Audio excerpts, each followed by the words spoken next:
আসসালামু আলাইকুম। বানাবো তরমুজের জুস। সব কিছু কেটে টেবিলে রেডি করে নিয়েছি। তরমুজগুলো ফ্রিজে রাখছিলাম কেটে।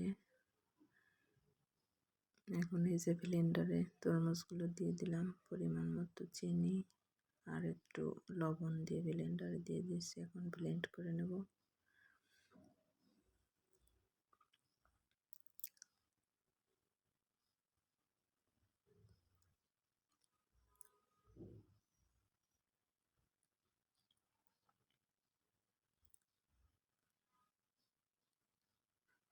ব্লেন্ড করা শেষে যে ছাঁকনিতে ঢেলে নিচ্ছি, ঢেলে সেঁকে নেব সুন্দর করে।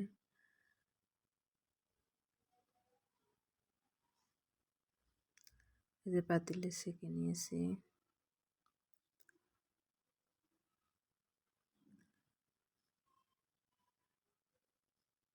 এখন গ্লাসে ঢেলে নিয়ে পরিবেশন করবো। এইভাবে বাসায় তৈরি করে খেতে অনেক মজা লাগে তরমুজের জুস। আমাদের তো খুব পছন্দ, খুব ভালো লাগে। আপনারাও বানিয়ে খাবেন বাসায়।